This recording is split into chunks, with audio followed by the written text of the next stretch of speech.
역대하 14장 1절부터 8절 말씀 함께 보십니다.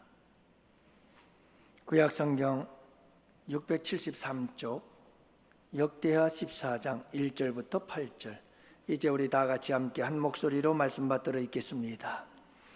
아비야가 그의 조상들과 함께 누움에 다윗성에 장사되고 그의 아들 아사가 대신하여 왕이 되니 그의 시대에 그의 땅이 10년 동안 평안하니라.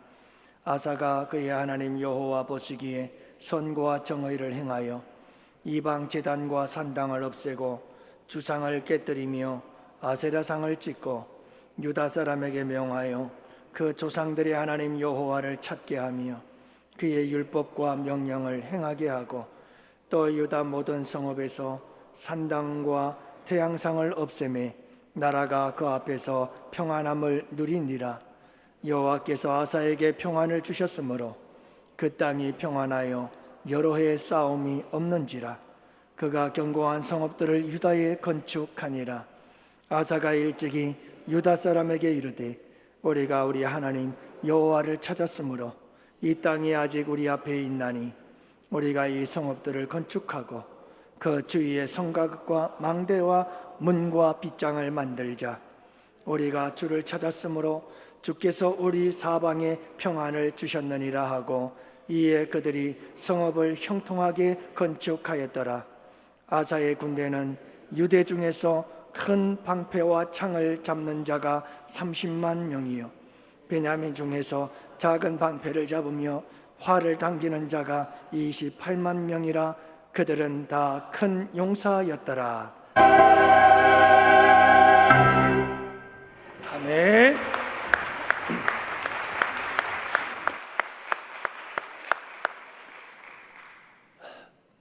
폭염 속에 얼마나들 고생 많으셔요. 머지않아서 이제 처서도 지났고 이번 주 말복이죠. 여러분들 금방 선선한 바람이 불 겁니다. 좀만 더 견디고 이겨내시기를 바라고요. 처서는 아직 안 왔군요. 그래요, 여러분들 무더운 여름과 싸우느라고 고생 많습니다. 심신이 많이 지치고 피곤할 텐데 여러분들 조금만 더 견디고 잘 참아내시기를 바라요. 오늘은 8.15 광복절을 앞두고 나라 사랑의 길이 무엇일까?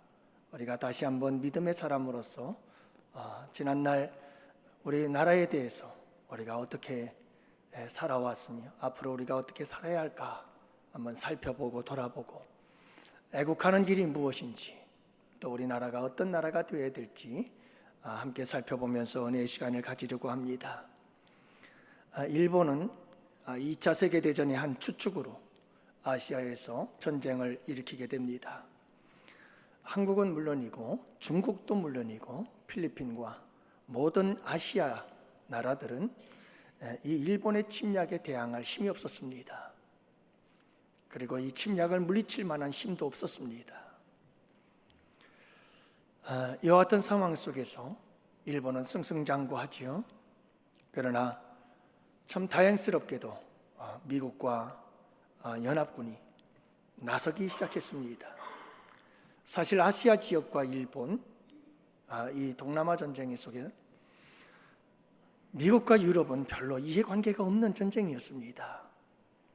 그럼에도 불구하고 여러분 그들이 함께 나서게 되어졌고 독일과의 전쟁 속에서도 힘겨워하는 이 연합군이 이쪽 아시아 쪽에서도 관심을 갖기 시작했죠. 연합군은 1945년 7월 포츠담 선언을 통해서 일본에게 무조건 항복을 요구했지만 일본이 이를 거절하게 되어집니다. 미국은 드디어 1945년 8월 6일 히로시마 9일 날 나가사키에 원자폭탄을 투하하게 되어집니다. 근데 여러분 사실 이 원자폭탄은 갑자기 만들어진 것입니다. 그리고 이 원자폭탄을 만든 이유 중에 하나는 독일과의 전쟁에서 승리로 이끌기 위해서 만들어낸 폭탄이거든요. 이 폭탄은 개발한 지 얼마 되지 않았습니다. 신무기였고 한 번도 전쟁에 써본 적도 없습니다. 그리고 그 위력조차도 검증을 해본 적이 없어요.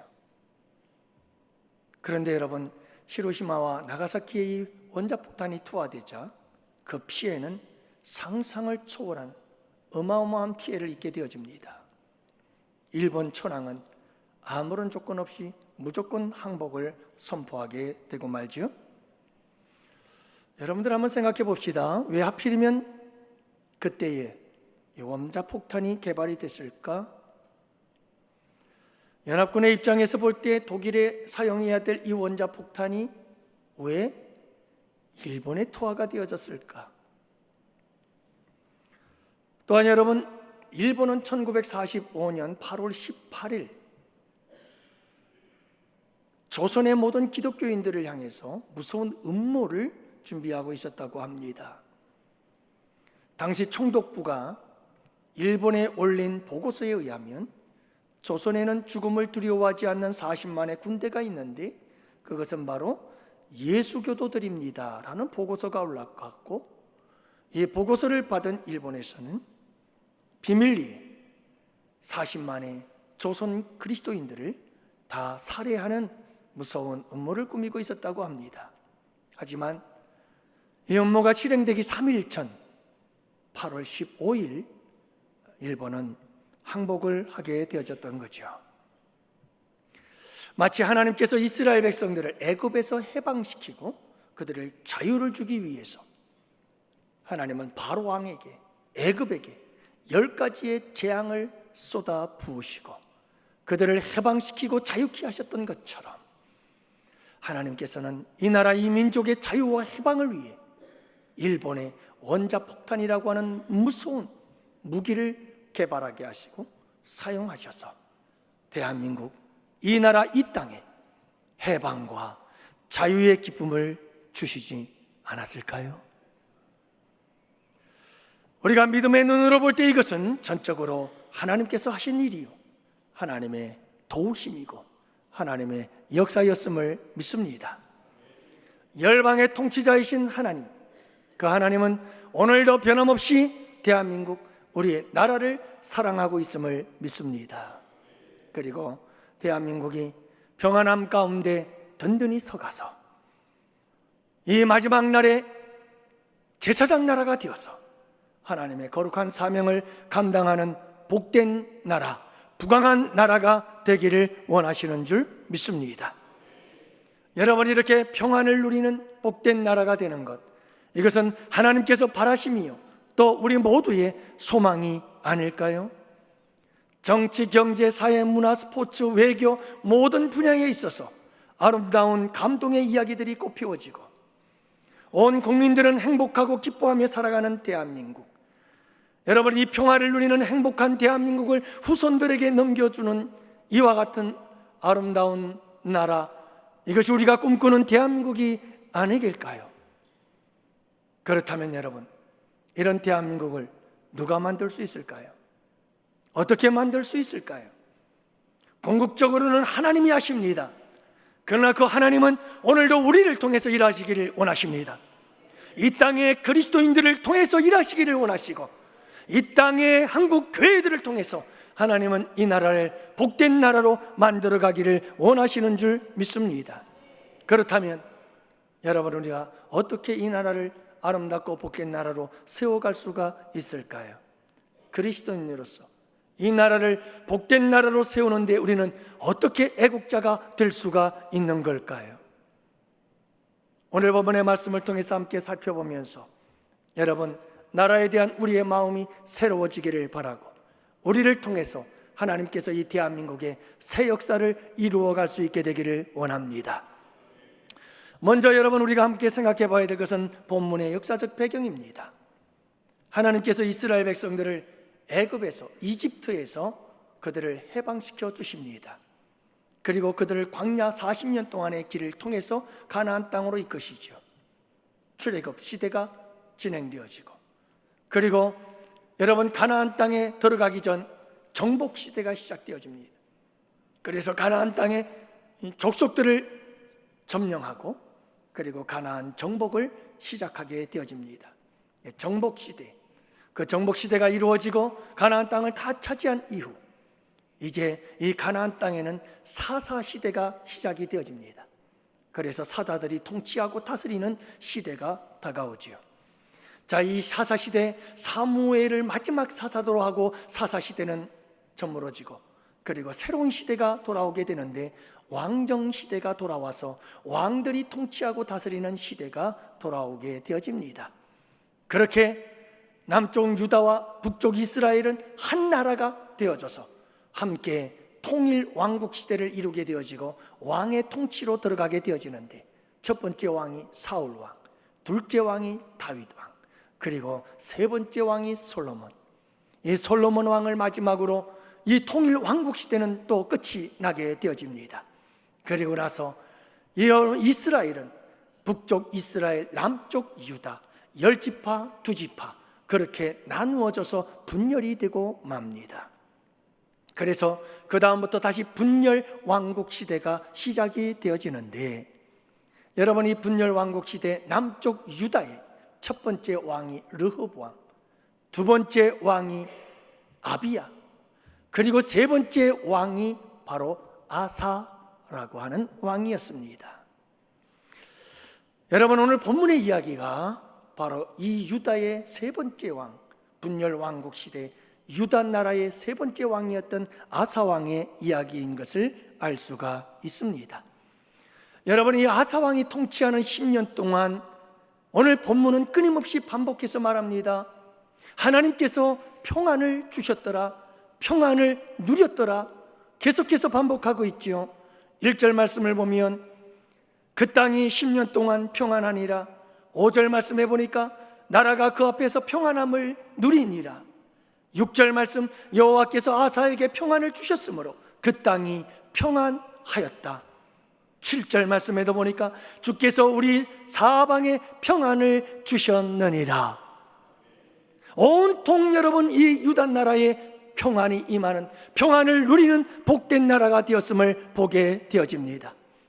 왜 하나님은 아사에게, 왜 하나님은 유다 땅에 이렇게 평안을 주셨을까요? 아사 왕과 유다 백성들은 도대체 하나님께로부터 어떻게 했길래 이와 같은 평안의 복을 누릴 수 있었을까요? 우리가 함께 두 번째로 생각해 보고자 하는 것은 이것입니다. 어떻게 살았길래, 무엇을 했길래 하나님께서는 이 아사 왕과 유대 땅에 이런 평화를 주셨던 것일까요? 2절 말씀이 우리에게 그 답을 말씀해 주고 있습니다. 다 같이 함께 한 목소리로 하나님 말씀 받들어 읽습니다. 아사가 그의 하나님 여호와 보시기에 선과 정의를 행하여. 여러분, 아사와 유다 나라 백성들이 하나님께 평안의 복을 받을 수 있었던 그 이유는 바로 온 민족적인 선과 정의를 행하는 역사가 있었기 때문이라고 말씀하고 있는 겁니다. 여러분, 도대체 이 선과 정의란 어떤 것일까요? 오늘 본문의 이 말씀 속에 나타나는 선과 이 정의에 대해서 우리가 함께 살펴보면 두 가지 선과 정의가 있다는 것을 먼저 설명할 수가 있습니다. 여러분, 이 선과 정의는 상대적인 선, 상대적인 의가 있고, 또 하나는 절대적인 선과 절대적인 정의가 있습니다. 먼저 여러분들에게 상대적인 선과 정의를 설명하면 이렇습니다. 우리가 살아가는 이 세상 사람들이 가지고 있는 선과 정의를 말합니다. 이것은 상대적이며 주관적인 선이고 주관적인 의입니다. 그래서 여러분, 우리가 부부지간에도 종종 다툼이 일어납니다. 왜 다툼이 일어나느냐 하면 아내에게 선이 남편에게는 악이 될 수 있기 때문에 그렇습니다. 충돌이 일어나는 거죠. 남편에게는 정의인데 아내에게는 불의가 될 수가 있는 겁니다. 그래서 서로의 생각이 맞지 않아 충돌이 일어나는 겁니다. 상대적입니다. 주관적입니다. 여러분, 이 집단이 외치는 선이 있고 의가 있습니다. 그런데 여러분, 그것이 저 집단에게는 악이요 불의가 될 수가 있는 겁니다. 비근한 예로 이렇습니다. 노조와 회사가 싸웁니다. 노사관계가 끊임없이 갈등을 겪습니다. 거기에는 이유가 있습니다. 노조 측에서는 선을 외치고 노조 측에서도 정의를 외칩니다. 그런데 노조 측에서 외치는 선과 정의가 회사 측에서 볼 때에는 불의와 악이 돼요. 회사 측에서도 선을 외치고 회사 측에서도 정의를 외칩니다. 그러나 노조 측에서 볼 때 그것은 악이고 불의인 것입니다. 그래서 끊임없이 부딪히고 충돌하게 되어지는 거지요. 여러분, 정치를 보십시오. 여당과 야당을 보시기 바랍니다. 그들이 외치는 것은 다 정의를 외칩니다. 그들은 스스로 자기들이 외치는 것이 선이라고 합니다. 하지만 여러분, 분명한 것은 그겁니다. 야당이 외치는 선과 정의가 여당에서는 불의요 악이 될 수 있습니다. 야당에서 외치는 선과 정의가 여당에서는 불의가 되고 악이 될 수가 있는 겁니다. 왜요? 상대적이기 때문에, 주관적이기 때문에 그렇습니다. 그래서 여러분, 이 상대적인 의와 선이라고 하는 것은 이것은 불완전한 겁니다. 그러므로 여러분, 이 세상에서 말하고 있는 각자가 외치고 있는 모든 선과 정의라고 하는 것은 이렇게 상대적이고 주관적이어서 절대적이지 않습니다. 시대에 따라 변합니다. 저 시대의 선이고 정의였던 것이 이 시대에는 악이 되고 불의가 됩니다. 시대에 따라 바뀌고 변하는 것이 바로 이 상대적인 선이요 정의인 것이죠. 뿐만이 아닙니다. 여러분, 이 민족과 저 민족이 서로가 부르짖고 있는 정의와 선이 다릅니다. 이 나라에서 말하고 있는 선과 정의가 저 나라에서는 악이 되고 불의가 되는 겁니다. 한마디로 말해서 상대적 선과 정의라고 하는 것은 절대적이지 않다, 불완전하다, 완전한 것이 아니다라는 겁니다. 그러나 여러분, 절대적인 선과 절대적인 정의가 있습니다. 그것은 바로 하나님이 기준이 되는 것입니다. 하나님이 기준이 되면 그것은 선입니다. 그것은 절대적 선이요 절대적 정의입니다. 하나님의 말씀은 진리입니다. 그렇기 때문에 하나님의 말씀이 기준이 되면 그 말씀 안에서 모든 것은 선이고 절대적 정의가 되는 줄 믿으시기 바랍니다. 그래서 오늘 본문 말씀 속에서도 아사는 이렇게 고백을 하죠. 아사가 그의 하나님 여호와 보시기에 선과 정의를 행하였다. 누구 보시기에? 하나님 보시기에 선과 정의를 행했다. 그렇기 때문에 오늘 본문에서 말씀하고 있는 선과 정의라고 하는 것은 상대적 선과 정의를 말하는 것이 아닙니다. 이 세상에서 모든 사람들이 자기의 주관에 따라서, 집단적 주관에 따라서 외치는 그런 선과 정의가 아닙니다. 하나님 보시기에 선이요 정의를 말씀하고 있는 겁니다. 여러분, 이것이 절대적인 선이요 절대적인 의인 줄 믿으시기 바랍니다. 여러분, 이 절대적 하나님의 기준이 되는 이 절대적인 선과 정의는 영원히 변하지 않습니다. 시대가 변해도 바뀌지 않습니다. 사람이 바뀌어도 변하지 않습니다. 상황이 바뀌어도 변하지 않습니다. 진리는 영원하기 때문입니다. 하나님은 영원하기 때문입니다.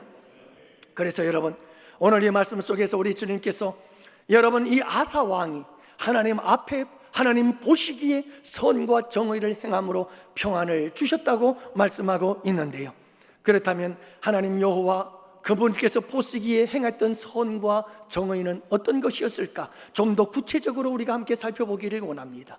도대체 아사 왕이 구체적으로 하나님 앞에 선과 정의를 행했다면 구체적으로 어떤 것들이었을까? 어떤 행동들을 했을까라고 하는 겁니다.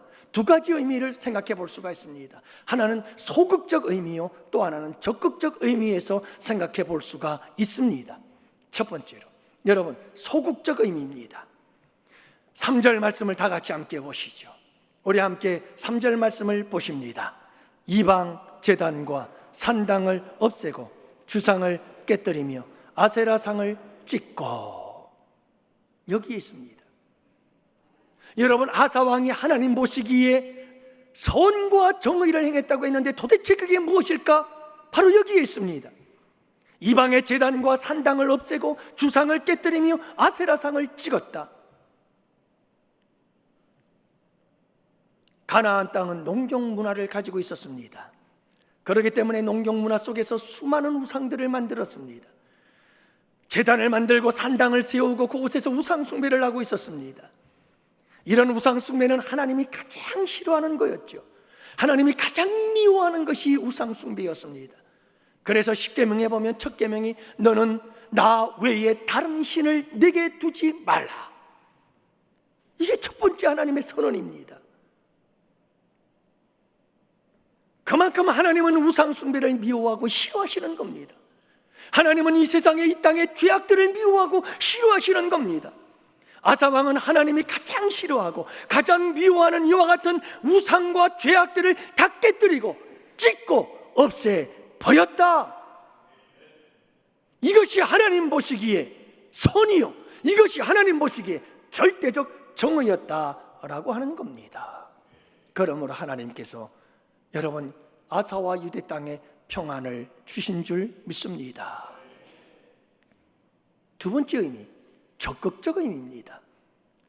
여러분, 하나님이 가장 싫어하고 미워하는 우상과 온갖 죄악들을 전부 다 깨뜨리고 찢고 없애버리는 이 소극적 자세, 여기서 우리는 신앙생활이 멈추면 안 됩니다. 여러분, 우리는 좀 더 적극적인 신앙으로 나아가야 되는 줄을 믿으시기 바랍니다. 그 적극적인 신앙이 무엇인지를 아십니까? 4절 말씀에 기록되어져 있습니다. 우리 함께 보시죠. 4절 말씀 함께 보십니다. 유다 사람에게 명하여 그 조상들의 하나님 여호와를 찾게 하며 그의 율법과 명령을 행하게 하고, 하나님이 미워하고 싫어하는 우상들, 그 모든 죄악들을 다 깨뜨리고 찢고 없애버리는 여기에서 멈출 것이 아니라 이제 우리는 적극적으로 나아가야 된다. 누구를 찾아라? 하나님을 찾아라. 하나님께 예배하고 하나님께 나와 부르짖어 기도하라. 그리고 무엇하라고요? 하나님의 율례와 하나님의 명령을 지켜 행하라. 이것은 여러분 적극적으로 우리가 하나님의 선을 행하는 것이고, 이것이 적극적으로 하나님의 정의를 행하는 일이라고 말씀하고 있는 것입니다. 그리할 때 하나님께서 그 땅에 평안을 주시는 것입니다. 사랑하는 양원의 성도 여러분, 이 땅에 하나님이 주시는 평안이 임하고 그 평안의 복을 누리며 살아가기 위해서 우리가 해야 될 일이 무엇일까요? 여러분, 우리가 이 나라 이 민족을 위해서 애국할 수 있는, 이 나라를 잘되게 하고 이 나라를 복되게 하는 이 일에 우리가 애국할 수 있는 가장 위대한 애국이 무엇일까요? 바로 이것이 아닐까요? 여러분, 아사왕처럼 선과 정의를 행하는 것입니다. 소극적으로는 하나님이 가장 미워하고 싫어하는 모든 우상들, 모든 죄악들을 이 땅에서 깨뜨리고 찍어서 없애버리는 겁니다. 적극적으로는 하나님의 말씀을, 하나님의 명령을 따라 순종하며 살아가는 삶인 줄 믿습니다. 여러분, 절대로 이 땅을 죄악 가운데, 우상 가운데 더럽히지 않도록 하는 일, 이것이 우리 그리스도인들이 이 나라 이 민족의 미래를 위해 해야 될 가장 위대한 애국인 줄 믿습니다. 차별금지법, 동성애법, 가장 하나님이 미워하는 겁니다. 가장 하나님이 싫어하는 것들입니다. 막아야 합니다. 이 땅에 이런 법이 만들어지면 안 되는 겁니다. 하나님이 미워하시잖아요. 창조의 질서를 파괴하는 겁니다. 하나님을 대적하는 일입니다. 사탄의 역사인 것이죠. 이런 일이 하나님을 진노케 하십니다. 이 땅에 하나님의 심판이 임하게 되어지는 거죠. 그러므로 사랑하는 양원의 성도 여러분, 우리가 이 땅을, 이 나라, 이 민족을 위해서 함께 부르짖어 기도하는 복된 성도들이 되시기를 바랍니다. 이 땅에 하나님의 미워하는 것들이 세워질 때마다, 이 땅에 하나님께서 미워하고 싫어하는 이와 같은 우상들이 세워지고 하나님 죄악들이 일어날 때마다, 악한 일들이 벌어질 때마다 하나님 앞에 눈물로 하나님 앞에 부르짖어 기도하는 성도들 되시기를 바랍니다. 이 사회, 이 나라, 이 민족 가운데 범죄가 일어나고 거짓이 만연해지고 온갖 음란이 가득해지며 탐욕과 그리고 쾌락과 마약이 가득 차갈 때 여러분, 우리는 무엇하고 계셨나요? 주님께 나와서 이 나라, 이 민족, 하나님이 미워하는 그 우상들과 악한 것들이 가득 차가는 이 나라, 이 민족을 바라보며 눈물로 울부짖어야 하지 않았을까요? 여러분, 우리 가운데 이와 같은 역사가 일어나기를 바랍니다. 그리고 여러분, 우리나라가 복음을 전하고 예수 그리스도의 복음, 예수 그리스도의 피 묻은 그 복음이 이 나라, 이 민족의 온 땅을 적실 수 있기를 바랍니다. 그래서 물이 바다와 덮음같이 여러분, 하나님을 아는 모든 지식이 예수 그리스도의 복음으로 이 땅, 이만 대한민국이 가득가득 차게 되어질 수 있기를 바랍니다. 이게 여러분, 우리가 해야 될 거룩한 애국인 줄로 믿습니다. 이제 여러분, 그 기도의 자리에서 한 걸음 더 나아갑시다. 기도의 자리에서 기도했다면 기도의 자리에서 일어나 여러분, 우리의 삶의 자리로 나아갑시다. 하나님이 가장 미워하는 저 우상들이 있는, 죄악들이 가득한 저 세상을 향하여 우리가 기도의 자리에서 벌떡 일어나 그 삶의 자리로 나아가자고요. 그리고 그 삶의 자리에서 비록 나 하나 보잘것없고 작은 힘이지만 여러분, 나 자신, 나 한 사람이 여러분, 이 세상 속에서 이 세상의 악함과 싸우자고요. 이 세상의 우상들과 싸우자고요. 하나님이 미워하시고 하나님께서 싫어하시고 하나님께서 정말 혐오하시는 이 땅의 우상들과 죄악들과 우리가 우리의 삶의 자리에서 싸우자 말입니다. 800만의 그리스도인들, 이 땅의 800만의 그리스도인들이 이와 같은 믿음을 가지고 나아가서 삶의 자리에서 작은 힘이나마 여러분, 이 땅의 우상들과 싸운다면 이 나라, 이 민족은 변화될 겁니다. 새로워질 겁니다. 놀라운 역사가 일어날 줄로 믿습니다.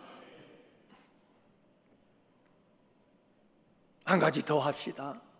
사랑하는 성도 여러분, 기도의 자리에서 기도하고 기도의 자리에서 일어나 우리의 삶의 자리로 나아가, 그것보다 가장 중요한 것, 가장 우선되어야 될 것, 내 안에 있는 우상과 내 삶 속에 있는 죄악들을 깨뜨리고 찍어서 없애버리는 역사가 일어나게 될 수 있기를 바랍니다. 여러분, 내 안에 있는 죄, 우상들, 내 삶을 지배하고 영향력을 행사하고 있는 온갖 우상들과 죄악들, 하나님보다 더 사랑하는 그 모든 것들, 여러분, 이와 같이 내 안에 있는 우상들과 죄악들을 깨뜨리고 찍어 없애버리는 역사가 우리 가운데 일어날 때 여러분, 우리나라, 이 대한민국 가운데 놀라운 역사들이 일어나게 됩니다. 하나님의 평안이 임하게 되어집니다. 하나님의 축복의 역사들이 임하게 되는 줄 믿으시기를 바랍니다. 부서져야 하리, 부서져야 하리, 무너져야 하리, 무너져야 하리, 깨져야 하리, 더 많이 깨져야 하리, 씻겨야 하리, 깨끗이 씻겨야 하리. 여러분, 깨져야 됩니다. 더 부서져야 합니다. 더 찍어서 없애버려야 합니다. 그리고 내 안에 예수로 충만하고 내 안에 하나님의 말씀으로 충만하고 진리로 충만하고 그 안에서 자유하며 평안을 누리며 그 말씀의 순종의 삶을 통해서 하나님께 영광 올려드리는 우리 양원의 성도들이 되시기를 바랍니다. 여러분, 이보다 더 거룩하고 위대하고 영광스러운 애국이 없습니다. 이것이 대한민국을 살리는 것입니다. 대한민국의 미래를 새롭게 하시는 일입니다. 이럴 때 우리 주님께서 평안을 주실 줄 믿습니다. 그런데 여러분, 마지막 결론입니다. 하나님께서 우리에게 평안을 주시면 이 평안이라고 하는 복은 만복을 끌어들이는 자석과 같아요. 평안하면 많은 복들이 막 끌려옵니다. 할렐루야. 여러분, 어른들도 삶의 지혜를 통해서 그렇게 얘기하잖아요. 가화만사성. 가정이 화목하고 평안하면 만사가 잘 된다. 여러분, 하나님도 마찬가지. 우리에게 하나님이 평안의 복을 주시는데 그 평안의 복을 받으면 그 평안의 복에서 끝나는 게 아니라 그 평안의 복이 많은 복들을 끌어와요. 오늘 말씀에 그 말씀이에요. 오늘 말씀에 보면 평안을 주었다, 평안을 주었다, 평안을 주었다 하는데 그 평안과 함께 유다 나라가 잘 돼요. 하나님께서 평안과 함께 주시는 복들이에요. 첫 번째 복이 뭐냐? 형통한 복이에요. 7절 말씀해 보면 그들이 성읍을 형통하게 건축하였더라. 형통의 복이 함께 하시는 줄 믿으시기 바랍니다. 형통해져요. 두 번째 복이 무슨 복이냐? 번성의 복을 주셔요.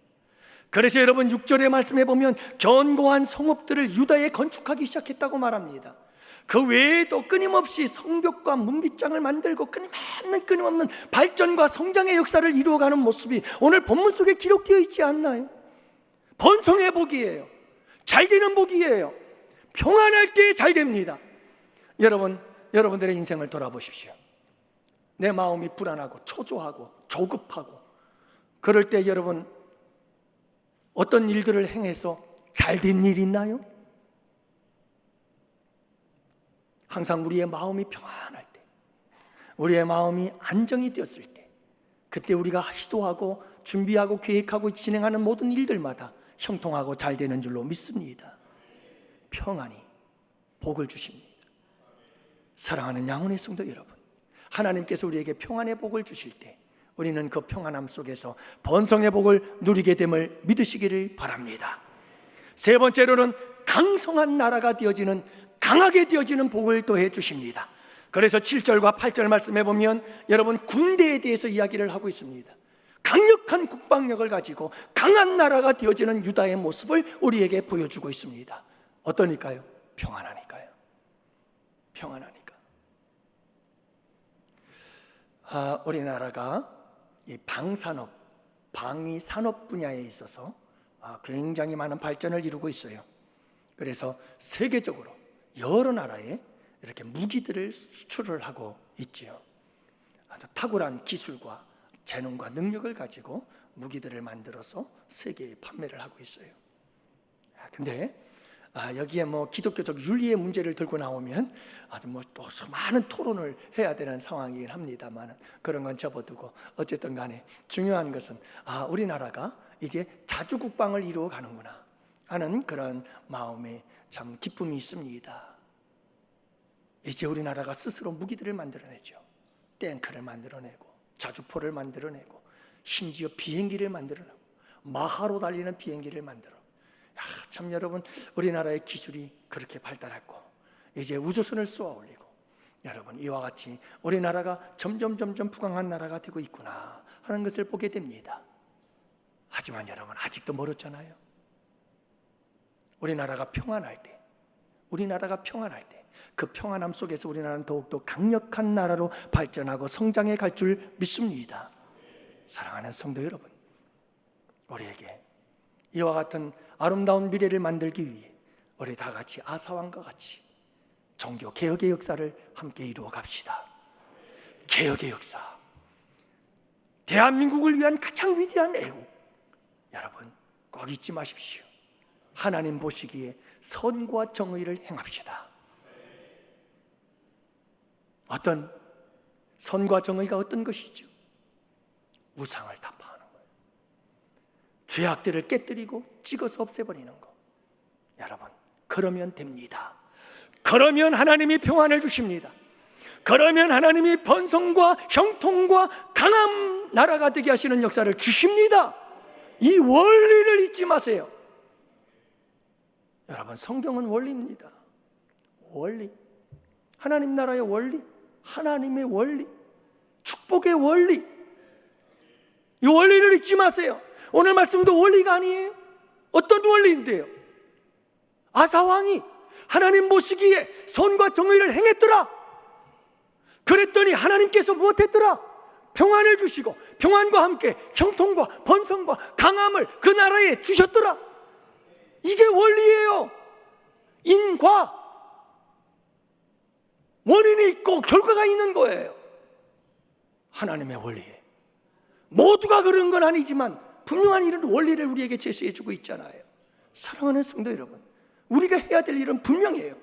하나님, 이 나라의 민족 잘 되게 해주세요. 번성하게 해주세요. 강한 나라 되게 해주세요. 평안한 나라 되게 해주세요. 기도하기 전에 우리가 먼저 해야 될 일이 분명하잖아요. 그건 하나님이 하시는 거예요. 우리가 해야 될 일이 뭘까요? 여러분, 하나님 보시기에 선과 정의를 행하는 거예요. 우상과 제약들을 깨뜨리고 찍어 없애버리는 거예요. 하나님의 말씀으로 이 땅에 가득하도록, 예수 그리스도로 충만하도록 복음을 전하고, 예수 그리스도 안에서 하나님의 말씀으로 순종하며 살아가는 삶을 우리의 삶의 현장에서 이루어 가는 거예요. 이보다 더 큰 애국이 없어요. 이보다 위대한 애국이 없어요. 여기에 우리나라의 운명이 걸려 있어요. 따라합시다. 내가 대한민국의 희망입니다. 우리가 대한민국의 희망입니다. 한국교회가 대한민국의 미래입니다. 우리가 어떻게 이와 같은 종교적 개혁의 역사를 이루어갈 것인가가 우리나라의 미래를 결정하고 우리나라의 운명을 결정하는 줄을 믿으시기 바랍니다. 사랑하는 성도 여러분, 우리는 소중한 존재들, 나 한 사람, 나와 함께 일하시는 우리 주님과 함께 위대한 이 시대의 애국자들이 되실 수 있기를 주님의 이름으로 축복합니다. 기도합시다.